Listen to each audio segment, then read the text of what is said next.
જેને આપણે બાજરાનો લોટ લીધો છે એની સાથે સૂજી નાખશું.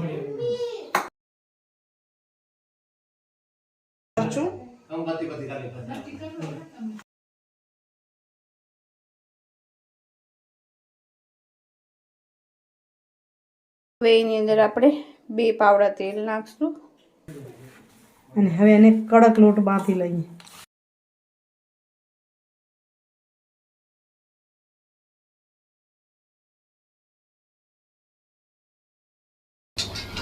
સેવ ગાંઠિયાની રેસીપી તમને પહેલા આપી છે. નમસ્કાર મિત્રો, કેમ છો? મજામાં ને? આપ સૌ કુશળ હો, આપ સૌનો દિવસ અને જીવન બંને મંગલમય હોય એવી શુભ પ્રાર્થના સાથે વિડીયોની કરીએ શરૂઆત. મિત્રો આજે વહેલી મંદિરે જી આવી, હું એકલી જ ગઈ. આજે સાહેબ આજે વહેલા ગયા છે. આજે એમને સાઈડે વહેલું કામ હતું, 5 વાગે નીકળી ગયા, પણ નિત્યક્રમ છોડાય નહીં એટલે આપણે જઈ આવી. જલ્દી હવે કરીએ તૈયારી. અહીં કરું છું સવારમાં બાજરાના રોટલા અને કઢી. ટિફિન નથી લઈ જવું અને કઢી ખાવાની ઈચ્છા થઈ છે. શિયાળાની કઢી છે ને, મજા આવી જાય. તો અહીં લીલું કાંદો, મરચાં, લસણ સુધારી રાખ્યા, લીલા કાંદાના પાંદડા સુધારી રાખ્યા છે. અને હવે કરીશ વઘાર. ચાલો વેજીટેબલ કઢી બનાવીએ. મીઠો લીમડો દ્રષ્ટિ લેવા ગઈ છે. છાશમાં ચણાનો લોટ પણ નાખી દીધો. હવે વઘાર કરી લઉં. કઢીની કંઈ રેસીપી દેવાની ન હોય. ક્યારેક પાપડવાળી કઢી બનાવીશ ને ત્યાં રેસીપી આપીશ. મારી બેન બહુ જોરદાર બનાવે અને હું એની રીતે જ બનાવું તો એના જેવી મસ્ત મને ન લાગે. મારા બેન બનાવે એવી. જીવનમાં મોટા બહેનોની માનું સ્થાન લે અને હંમેશા યાદ રહે. કદાચ તમને પણ રહેતું હશે. ચાલો તો વઘારી લઉં કઢી અને બનાવી લઉં બાજરાના રોટલા. તો જુઓ, આ બાજુ કઢી બની ગઈ, આ બાજુ રોટલા ઉતરતા આવે છે. આ બાજુ દર્શના પપ્પા આવી ગયા, કીધું જમવા બેસી જાવ, નાસ્તો કરો. આવી ગયા, આજ વેલા કામે ગયા હતા.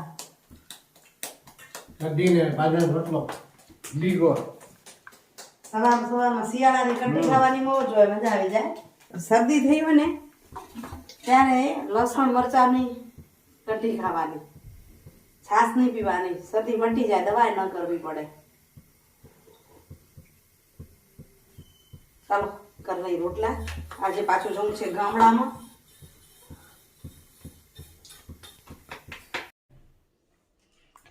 પપ્પાનો વારો પૂરો થયો. ભાઈ દ્રષ્ટિ રુચિતનો તમે નાઇટ ડ્રેસમાં મેચિંગ કરો એમ 2 જણા? કેવું પડે? રોટલો ને ગોળ ખાનારા આજ રુચિત કુમારે.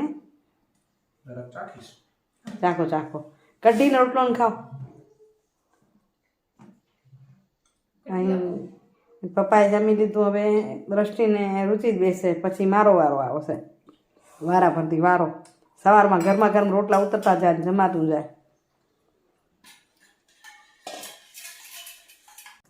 તો મિત્રો સવારે નીકળ્યા, અટણ આવી ત્યારે એમ થાય કે થાકી ગયા. તો ફટાફટ તૈયારી કરવી છે. હમણાં દ્રષ્ટિ છે એટલે ઘરનું કામ નથી કરવું પડતું, તૈયાર જ મળે. છેટે વાસણ ધોવાઈ જાય, આ થઈ જાય. હમણાં બેસીશ કામ કરે તો થઈ જશે, પણ તોય થાકાય એવું લાગે. ત્યારે એક વાત કહેવાની મન થાય સુવિચારમાં કે પરમાત્મા છે ને દરેક વ્યક્તિને રોજ સવારે 2 રસ્તા આપે છે. એક કહે છે ઉઠો, જાગો અને તમને મનગમતા સપના પૂરા કરો. કામ કરો, તમારા મનને ગમતા સપના પૂરા કરો, તમારા મનગમતા કામ કરો, તાકી તમને જે ઈચ્છો છો એ કરી શકો. કામ કરો તો. બીજું એમ કે શાંતિથી સૂતા રહો અને મનગમતા સપના જોયા કરો. કે ભાઈ સપના પૂરા કરવાના નથી, ખાલી જોયા રાખવાનું છે અને ખુશ થવાનું છે. એટલે આપણે નક્કી કરવાનું છે એક વ્યક્તિ તરીકે, એક ઇન્સાન તરીકે, માણસ તરીકે, કે મને સવારમાં સ્ફૂર્તિથી જાગવું, મને જે ધારું છું ત્યાં પહોંચવા માટે શું કામ કરવું પડશે, પરિશ્રમ શું કરવો પડશે એ કરવાનું. અને પછી એમ થાય કે સૂતા રહીએ. અને સૂતા હોય ત્યારે શું ફરક પડે, શું કહેવાય. એની એક વાર્તા છે, હું બીજા વિડીયોમાં કહીશ. કે અત્યારે હવે જલ્દી બનાવવા છે મને મુઠિયા. દ્રષ્ટિ કહે છે હું તૈયાર કરું છું, તો હાલ ભાગીએ રસોડામાં. બીજી વાર તમને વાર્તા કહીશ કે સુતા લે એ લોકોને શું ને જાગે એના માટે શું 2 થી 18 મિનિટની વાત આ તમારી સાથે શેર કરીશ અત્યારે. ચાલો શું બનાવીએ તો ચાલો હવે આ બનાવી લઈએ આપણે મૂળાના મુઠિયા બાજરાના લોટના. જો કે બીજું મિક્સ નાખશું થોડું. મેં આ 2 કટોરી આ નાની કટોરી છે જેને આપણે બાજરાનો લોટ લીધો છે એની સાથે આટલી સૂજી નાખશું. અડધી કટોરી જેવો ચણાનો લોટ નાખશું. મિક્સ કરી લઈશું.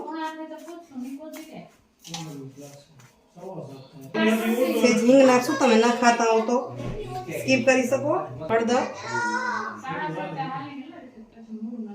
થોડુંક લાલ મરચું અને મિક્સ કરી લઈએ. અત્યારે આટલો લોટ નાખશું પણ જોઈશે તો નાખી દઈશું. આ આદુ મરચાં લસણની પેસ્ટ છે, ખાંડેલી પેસ્ટ તો મજા આવે. અને આદુ મરચાં લસણ છે ને એની અંદર નમક નાખી દીધું છે. જરૂર પડશે તો બીજું નાખશું.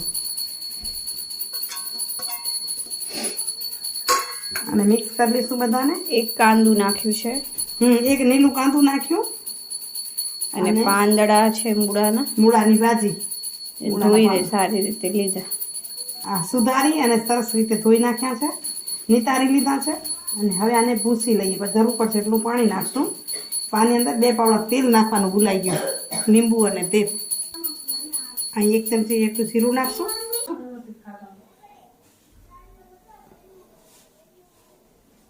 આટલી ખાંડ નાખી દઈશું. બુરું ખાંડ હોય તો સારું થાય, પણ આ ઉતાવળ છે ત્યાં નાખી દઈશું. આ પણ ગળી જશે. એની અંદર આપણે 2 પાવડા તેલ નાખશું. ધાણા નાખી દઈશું. મિક્સ કરી થોડું થોડું પાણી નાખતા જઈશું અને લોટ બાંધશું. અહીંયા આપણી મૂળાની ભાજી થોડીક વધુ લાગતી હતી એટલે 1 કટોરી જેટલો લોટ પાછળથી નાખી દીધો. થોડીક સૂજી નાખી એટલે થોડુંક સમજાય ને લોટનું મટીરિયલ વધારી લીધું બધું. હવે એને કડક લોટ બાંધી લઈએ. લોટ આ રીતે મસળી તૈયાર બંધાઈ જશે એટલે મુઠિયા વાળીને વરાળિયા કરી લેશું. હું બાંધતી હતી દ્રષ્ટિ કે દેવો હું કરું એટલે હવે એ ચાલુ થઈ ગઈ. અહીંયા રસોઈયો બદલી ગયો અને અમારા ઘરે આવ્યા છે મહેમાન બતાવું. જો ઓળખો છો મારા મહેમાનને? જૂના ફોલોઅર્સ ઓળખતા હશે. આ છે મારા ભાણેજી, મારા બેનની દીકરી. આ જમાઈરાજ રીતેશ કુમાર. વિડીયોમાં કમેન્ટ જોજો, રીતેશ લીમાણીની કમેન્ટ હોય છે. અને આ મારા આરોભાઈનો ઢોલ ક્યારેક મૂકવો છે વિડીયોમાં. આ ટાબરિયું અમારું આટલું છે પણ ઢોલ બહુ સરસ વગાડે છે. હા, એના તાલે એવો વગાડે કે માણસને નાચવાનું મન થઈ જાય. ડીંજો શીખવા ગયો કે પોતે આવડી જાય? પોતે. ચાલો ભાઈ, દ્રષ્ટિ કાંઈક પૂછે છે. શું કહેતી હતી બેટા? નમક ટેસ્ટ કરવું પડશે. હા, કારણ કે મસાલામાં નાખ્યું હતું ને કૂટવામાં એટલે માપ ના આવે. ઉપરથી નાખ્યું તો મરચાં લસણ છે ને જલ્દી કૂટાઈ જાય એટલે નમક મરચાં લસણમાં નાખવાનું, પણ ટેસ્ટ કરવું પડે. તો આપણા જો મુઠિયા વરાળિયા થઈ ગયા. હવે આમાં નાના નાના કટકા કરી લઈએ. નાના તો સરસ તેલ ને અડે ને વઘાર. આ મુઠિયા બહુ ટેસ્ટી થાય. અને આ પણ શિયાળાનો માવો છે. કટકા કરી અને વઘારી દઈશું. છે બિલકુલ શિયાળાનો માવો, કારણ કે શિયાળામાં જ મૂળા મળે. અને આ બાજરાના લોટના કરે છે ને આ પાંદડા છે એટલે તો પોતા થાય છે. પણ આમે તમે સૂજી નાખીને થોડું કરશો ને, થોડોક બાજરાનો લોટ તેમાં થોડીક સૂજીને તો થોડાક સુવાળા થશે. થોડું ઘી કે તેલ નાખી દેવાનું લોટ બાંધો ત્યારે. દૂધી કે જેમાં નાખો એમાં. એક બેનનો હતો કમેન્ટ કે મારા કડક થઈ જાય છે બાજરાના લોટના. આ રીતે કરશું તો કડક નહીં થાય.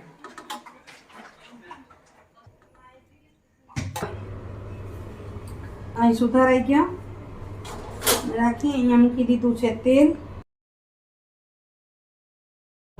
અહીંયા આપણે નાખશું રાઈ. પછી નાખશું આપણે જીરું. હિંગનો વઘાર કર્યો અને અહીં મરચાં અને લીમડો લીધો છે. સાથે પેલા તલ નાખી દઈશું. તલ નાખવાની સાથે મરચાં નાખી દઈશું.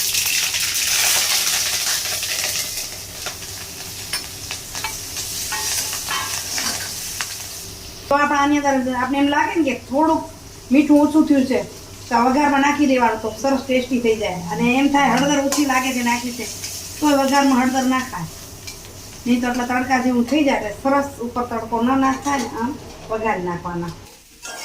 હવે આ જો આ રીતે સરસ મિક્સ કરી લઈશું એટલે આપણા મુઠિયા થઈ જશે તૈયાર. બપાઈ તો ગેસ છે બધા, જો બધામાં તલ લાગી જવા દઈએ.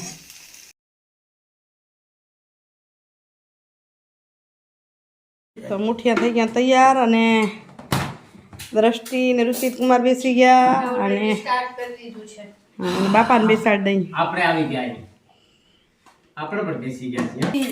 કચ્છનો ગુંદર પાક આવી ગયો. કચ્છમાં હોય ને કચ્છનો ગુંદર પાક કે ના અડદિયા તો આલે નહીં. આ અમારા મહેમાન આવ્યા તો તમને બતાવે ને એ લઈ આવ્યા. અને અહીં આ બાજુ આવી ગયા મુઠિયા. માતા જે એટલે એમ કહેતા હતા ને કાલે એક બ્લોગમાં એમ કહેતા હતા કે ખાલી રસોઈ જ બતાવો છો. હાલો અમે પણ આવીએ તમારી સામે, ખાઈએ ને રમીએ ને જમીએ ને. ચલો મુઠિયા ખાઈ લીધા, ગ્રો થઈ ગયો. હવે બનાવી સેવ. સેવ ગાંઠિયાની રેસીપી તમને પહેલા આપી છે. થોડીક સેવ ઘરે પાડી લઈ તો ઘરે અહીંયા થઈ રહે. મોનું આવી છે, મંગવાણા રોકાણી છે. આ પછી જાય ત્યાં સુધી તો એને લઈ જવા થાય થોડી.